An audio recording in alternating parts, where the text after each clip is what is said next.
your seatbelt securely fastened until the captain turns off the seatbelt sign.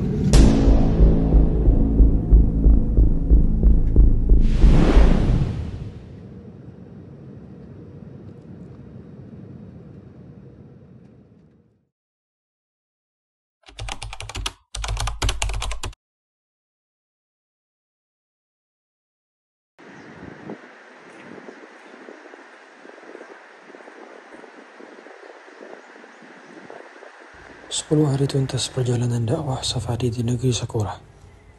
Kalaulah bukan sebab perintah Nabi Sallallahu Alaihi Wasallam untuk menyampaikan satu ayat yang maha kuasa, niscaya jasad dan ruh ini tidak sempat menginjakan tanah di mana matahari itu terbit.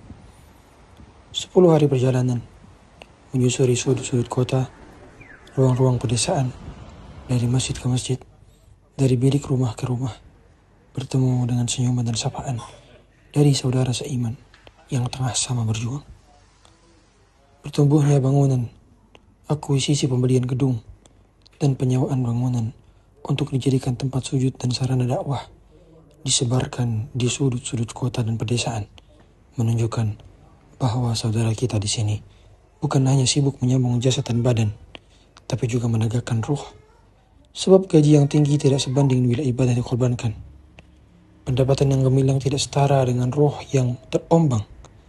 Jabatan yang mentereng tak berimbang dengan jiwa yang kering. Maka masjid-masjid adalah tempat kembalinya. Petuah dari firman-Nya serta sabda Nabi-Nya yang menjadi penenangnya. Maka nasihatku wahai diaspora di negeri minoritas, sebagaimana nasihat yang juga tersampaikan kepada Ibnu Abbas radhiyallahu taala anhuma, jagalah Allah, niscaya Allah akan menjagamu. Jagalah Allah di tanah di mana Muslim tidak menjadi mayoritas. Jagalah Allah di tanah yang bukan tanah kelahiranmu. Jagalah Allah di tempat di mana kau dipekerjakan. Sebab Allahmu di Jepang sama dengan Allahku di Indonesia. Kita menyembah kepada Tuhan yang sama. Maka meski tanah kita mengais nafkah tidaklah sama, tetap saja Tuhan kita tidak berubah. Dia yang memberimu nafkah di negeri asalmu. Dia juga yang memberimu makan dan minum di tempatmu sekarang. Maka beribadahlah, sebab tugas utama kita adalah menjadi hamba sebaik-baik budak di hadapan Allah Azza wa Jalla. Sekiranya tidak ada bagasi yang bisa dibawa pulang, maka tetap ada satu kabin pelajaran yang bisa dibawa kembali. Yang kulihat dari kebersihan, kerapihan, ketertiban, kesopanan, kasih sayang kepada yang kecil, penghormatan kepada yang tua, rasa malu, kesabaran mengantri, ketetapan pada janji dan waktu, kejujuran dan kerja keras, bahwa semua akhlak dan etika yang baik tidak cukup untuk menjadi syarat masuk ke dalam kekekalan dalam kenikmatan surga Allah Azza wa Jalla. Yang mampu masukkan kita ke dalamnya adalah la ilaha illallah Muhammadur Rasulullah, adalah keimanan, adalah tauhid, yang tanpanya betapa banyak dan mulia akhlak kita tidak menjamin kebahagiaan.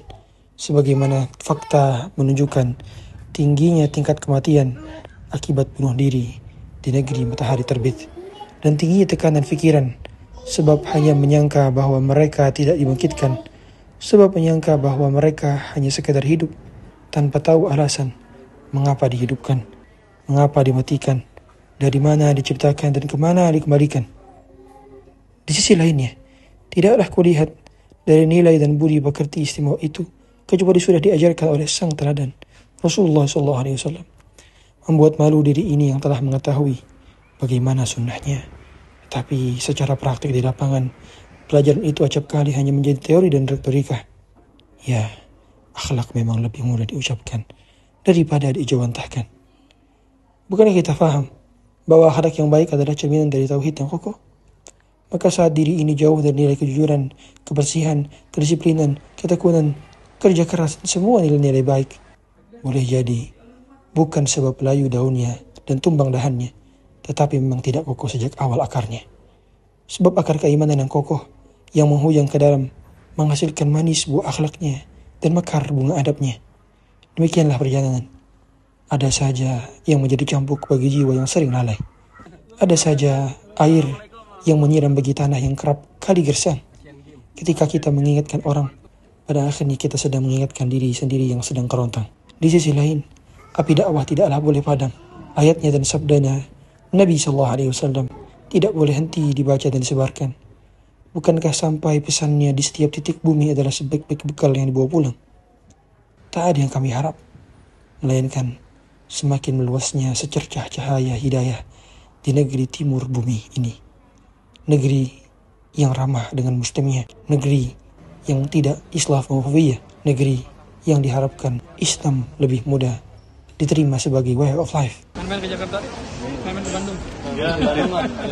Sebab selarasnya dengan nilai dan etikanya. Sampai jumpa kembali, wahai tanah Allah dan kaum muslimin di atasnya. Astaudi'allahu dinak wa amanatak wa khawati ma'amalik.